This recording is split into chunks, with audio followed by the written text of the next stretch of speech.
Very good morning students. आज हम first year के फर्स्ट पेपर के तहत आर्थिक अवधारणाएं एवं विधियां, इस पेपर के तहत हम अगले टॉपिक की चर्चा करेंगे। कल हमने चर्चा करी थी समाजवादी अर्थव्यवस्था क्या है, उसके क्या गुण दोष हैं, क्या विशेषताएं हैं। आज बात कर रहे हैं समाजवादी अर्थव्यवस्था के बाद मिश्रित अर्थव्यवस्था, यानी ऐसी अर्थव्यवस्था जिसमें समाजवादी अर्थव्यवस्था के गुण भी पाए जाते हैं, जिसमें पूंजीवादी अर्थव्यवस्था के गुण भी पाए जाते हैं और साम्यवादी अर्थव्यवस्था भी किसी न किसी रूप में थोड़ा बहुत उसमें मिश्रित अर्थव्यवस्था में पाई जाती है। इसलिए इसको मिश्रित अर्थव्यवस्था कहा गया है, क्योंकि इसमें सभी तरह की अर्थव्यवस्थाओं का अंश होता है, उनकी थोड़ी बहुत विशेषताएं होती हैं। और वैश्विक स्तर पर देखा जाए तो मिश्रित अर्थव्यवस्था ही एक तरह से अर्थव्यवस्था का सर्वस्वीकृत या सर्वमान्य प्रकार है। इसके तहत या इस प्रणाली में निजी और सार्वजनिक क्षेत्र दोनों सह-अस्तित्व के साथ काम करते हैं, यानी आर्थिक विकास में निजी क्षेत्र भी भाग लेता है, सार्वजनिक क्षेत्र भी भाग लेता है।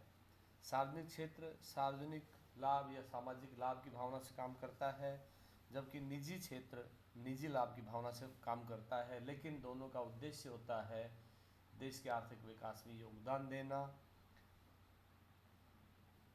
ये सह अस्तित्व के साथ संपूर्ण समाज के हितों की रक्षा के लिए सरकार की मदद करते हैं, नीतियों के निर्माण में, नीतियों को लागू करने में, लोगों को रोजगार उपलब्ध करवाने में और आर्थिक विकास का ढांचा तैयार करने में।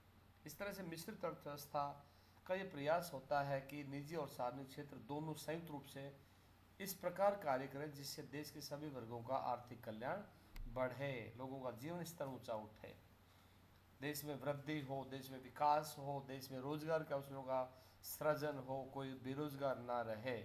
और इस तरह से मिश्रित अर्थव्यवस्था को विकास के लिए बहुत ही उपयुक्त अर्थव्यवस्था माना जाता है। अब हम बात करते हैं कि मिश्रित अर्थव्यवस्था की कौन कौन सी विशेषताएं हैं।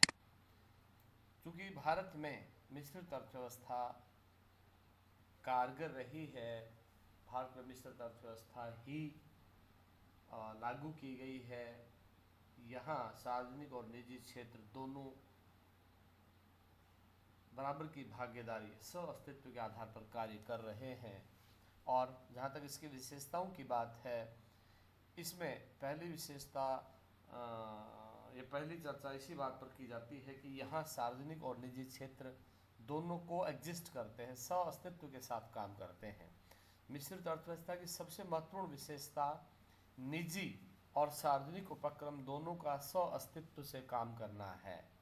सामाजिक उद्देश्य के लाभ से या सामाजिक लाभ के उद्देश्य से ये महत्वपूर्ण उद्योगों में भाग लेते हैं, महत्वपूर्ण उद्योगों में निवेश करते हैं और दोनों का उद्देश्य होता है कि लोगों को रोजगार प्राप्त हो, देश का आर्थिक विकास हो। क्योंकि सार्वजनिक क्षेत्र की जहाँ तक बात आती है तो वहाँ मिश्रित अर्थव्यवस्था में कुछ क्षेत्रों में सार्वजनिक क्षेत्र का एकाधिकार पाया जाता है, लेकिन चूँकि सरकारों ने और विशेष रूप से भारत में सरकार ने 1991 में जो आर्थिक सुधार लागू किए उसमें इसी बात की परिकल्पना की गई थी, इसी बात की नीतियाँ बनाई गई थी कि देश में लोगों के बीच अधिक से अधिक खुशहाली कैसे आए, आर्थिक विकास कैसे हो, रोजगार कैसे बढ़े। इसलिए निजी क्षेत्र को साथ में लेकर के विकास की नीतियाँ बनाई जाए, उनको लागू किया जाए। इस आर्थिक प्रणाली में भारी उद्योग और आधारभूत उद्योगों का संचालन और विकास सरकार के द्वारा किया जाता है, उनका नियंत्रण सरकार के हाथों में होता है, सरकार नीतियाँ बनाती है। साथ ही कुटीर उद्योगों, कृषि कार्यों आदि जैसे क्षेत्र हैं वो निजी क्षेत्र के अधीन रहते हैं। इस तरह से संयुक्त रूप से सार्वजनिक और निजी क्षेत्र की इकाइयाँ सह अस्तित्व के साथ बराबर बराबर की भागीदारी के साथ काम करती हैं मिश्रित अर्थव्यवस्था में। दूसरा है प्रशासित मूल्य, एडमिनिस्टर्ड वैल्यू, मिश्रित अर्थव्यवस्था में वस्तु की कीमत निर्धारण की दोहरी प्रणाली होती है। निजी क्षेत्र में उत्पादित वस्तुओं की कीमत बाजार में स्वतंत्र रूप से तय होती है, परंतु सरकार द्वारा कुछ आवश्यक वस्तुओं के मूल्यों को तय करने का अधिकार अपने पास रखा जाता है। जैसे भारत में पेट्रोल, डीजल, एलपीजी गैस आदि के मूल्य सरकार द्वारा तय किए जाते हैं, जबकि निजी क्षेत्र जिन उद्योगों में निवेश करता है उन्हें स्वतंत्र रूप से अपनी कीमत तय करने का हक होता है। ये इसकी दूसरी विशेषता है। तीसरी विशेषता है आर्थिक नियोजन, इकोनॉमिक प्लानिंग। मिश्रित अर्थव्यवस्था में एक नियोजित तरीके से काम किया जाता है। यानी मिश्रित अर्थव्यवस्था एक नियोजित अर्थव्यवस्था होती है जिसमें सरकार संपूर्ण नियोजन के साथ सामाजिक व आर्थिक नीतियों का निर्माण करती है।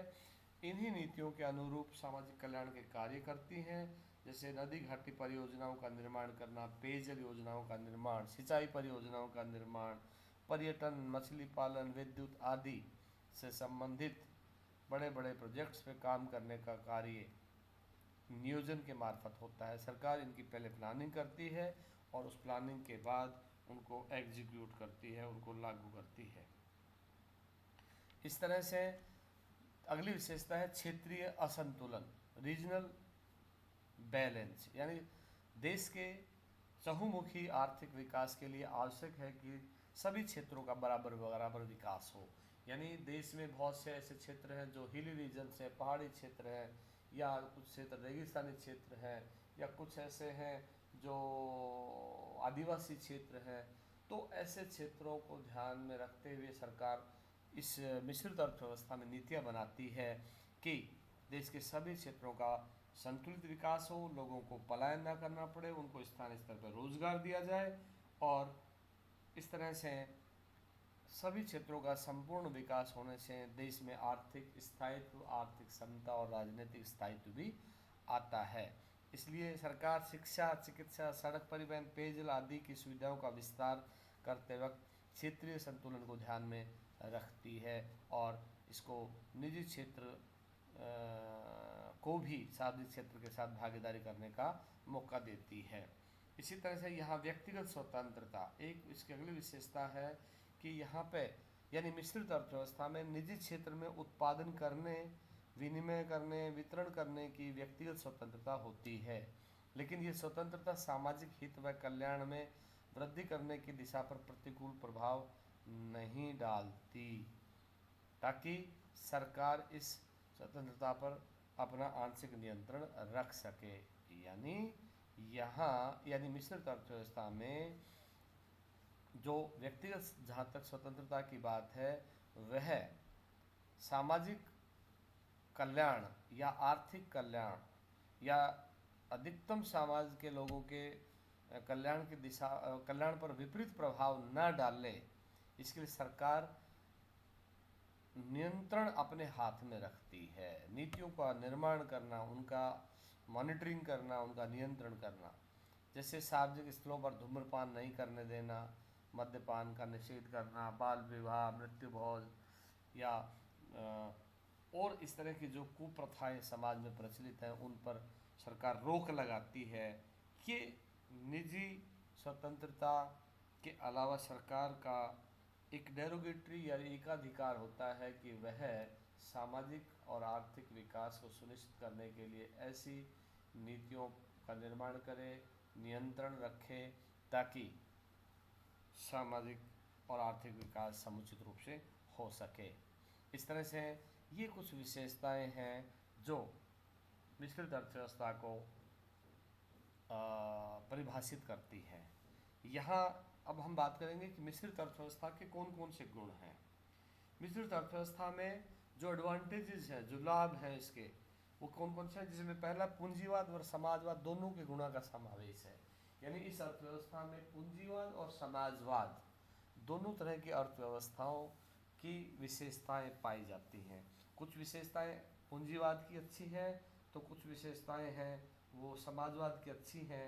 और इस अर्थव्यवस्था यानी मिश्रित अर्थव्यवस्था में दोनों तरह की अर्थव्यवस्थाओं के गुण पाए जाते हैं, जिसका लाभ समाज और देश को मिलता है। साथ ही दूसरा जो इसका एडवांटेज है, जो गुण है, वो है व्यक्तिगत स्वतंत्रता का संरक्षण।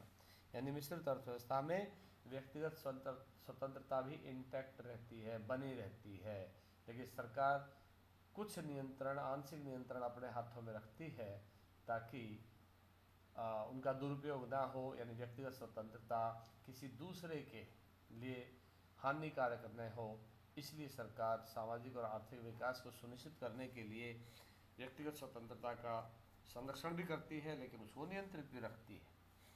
तीसरा जो लाभ है या गुण है इस अर्थव्यवस्था का, वो है वर्ग संघर्ष में कमी। इस अर्थव्यवस्था में सभी को समान विकास के समान अवसर मिलते हैं, यानी प्राइवेट सेक्टर को भी और सार्वजनिक क्षेत्र को भी, और साथ ही लोगों को रोजगार के भी समान अवसर मिलने दिलाने का प्रयास किया जाता है। शिक्षा भी सभी को समान मिले, चिकित्सा भी समान मिले, क्योंकि यहाँ सार्वजनिक और निजी क्षेत्र अस्तित्व के साथ काम करते हैं, इसलिए यहाँ लोगों को रोजगार के अवसर भी मिलते हैं, लोगों को उनकी जीवन के मूलभूत आवश्यकताएं पूरे करने का हक मिलता है, और विशेष रूप से आय के समान वितरण का भी यहाँ ध्यान रखा जाता है। इसलिए वर्ग संघर्ष नहीं पनपता है। वर्ग संघर्ष पनपता है पूंजीवादी अर्थव्यवस्था में, जहाँ गरीब और अमीर जैसे दो वर्ग होते हैं। यहाँ सरकार सार्वजनिक क्षेत्र को भी मौका देती है, या यूँ कहें कि सरकार का दखल होता है, तो उसके चलते वर्ग संघर्ष जैसी स्थिति इन अर्थव्यवस्था में, यानी मिश्रित अर्थव्यवस्था में नहीं पाई जाती है। आर्थिक विषमताओं में कमी, ये भी सही है कि मिश्रित अर्थव्यवस्था का एक महत्वपूर्ण गुण ये है कि यहाँ आर्थिक विषमताएं कम से कम पाई जाती हैं, क्योंकि जैसा मैंने पहले कहा कि विकास के समुचित अवसर उपलब्ध करवाने के लिए सरकार नीतियाँ निर्माण करती है, और उन नीतियों के मार्फत लोगों को रोजगार दिया जाता है, आय का समान वितरण करने का प्रयास किया जाता है, लोगों को समान रूप से शिक्षा, चिकित्सा जैसी मूलभूत सुविधाएं प्रदान करने में सरकार प्रदान करने का प्रयास करती है, और जिसके चलते आर्थिक विषमताएं नहीं पनपती हैं या कम होती हैं। इसके बाद आता है आर्थिक उतार चढ़ाव पर नियंत्रण। यहाँ ये भी कहना उचित होगा कि मिश्रित अर्थव्यवस्था में आर्थिक उच्चावचन बहुत कम आते हैं।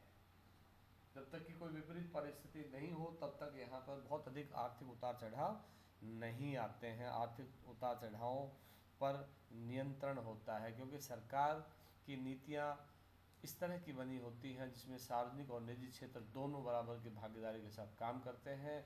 सभी को रोजगार के अवसर मुहैया करवाने का प्रयास किया जाता है, सभी को आय का समान वितरण करने का प्रयास किया जाता है, और जिसके तहत सभी को विकास के समुचित अवसर मिलते हैं। इससे देश की अर्थव्यवस्था संतुलित बनी रहती है, उसमें बहुत अधिक उतार चढ़ाव नहीं आते हैं। और इसी तरह से एक इस अर्थव्यवस्था का गुण ये है कि यह अल्पविकसित देशों के संतुलित विकास के लिए बहुत महत्वपूर्ण है। अल्पविकसित देशों में क्योंकि गरीब जनता निवास करती है, साधनों का पूर्ण उपयोग नहीं होता है, वहाँ पे अंडर यूटिलाइजेशन होता है, और जिसके वजह से वहाँ के लोगों का जीवन स्तर निम्न रूप से अपेक्षाकृत रूप से निम्न होता है। तो ऐसी स्थिति में सरकार प्रयास करती है, यानी इसमें मिश्रित अर्थव्यवस्थाओं में सरकार प्रयास करती है कि सभी लोगों को विकास के समुचित अवसर उपलब्ध करवाए जाएं, और इसके तहत उन नीतियों का निर्माण करती है जिससे वहाँ संतुलित विकास होता है, बराबर विकास होता है, और इस तरह से अल्पविकसित अर्थव्यवस्थाओं के लिए मिश्रित अर्थव्यवस्था बहुत ही महत्वपूर्ण विकास की एक अर्थव्यवस्था है, यानी विकास प्रदान करने वाली अर्थव्यवस्था है।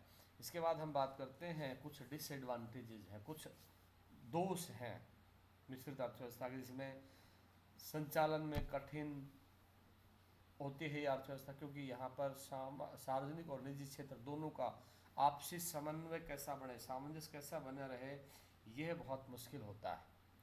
इसके साथ साथ दोनों को बराबर रूप से संतुष्ट करना, या दोनों की समस्याओं को सुलझाना, या दोनों में समन्वय बना कर रखना, उससे कई बार ओवरलैपिंग होने की संभावना रहती है, यानी कई बार निजी क्षेत्र अधिक प्रभावी हो जाता है या कहीं सार्वजनिक क्षेत्र अधिक भूमिका निभाने लगता है, तो इससे कई बार सरकार के समक्ष नीति निर्माण करने में कठिनाई आती है।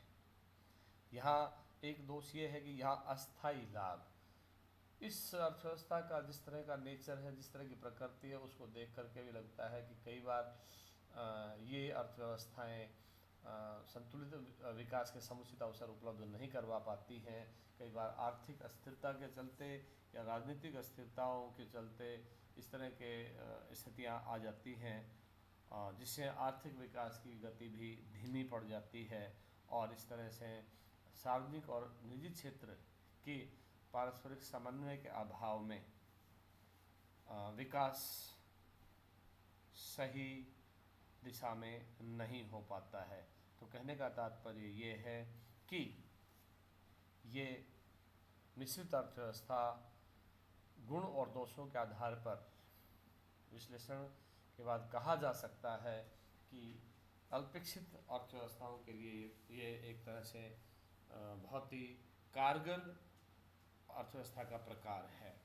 यहाँ गरीब जनता निवास करती है, उनकी आय बहुत निम्न होती है, उनका जीवन स्तर बहुत निम्न होता है। तो ऐसी स्थिति में सार्वजनिक क्षेत्र का अस्तित्व या सार्वजनिक क्षेत्र की भूमिका भी बहुत महत्वपूर्ण होती है, लेकिन निजी क्षेत्र भी अपनी भूमिका निभा करके संतुलित विकास को सार्वजनिक क्षेत्र के साथ मिलकर के अंजाम देता है।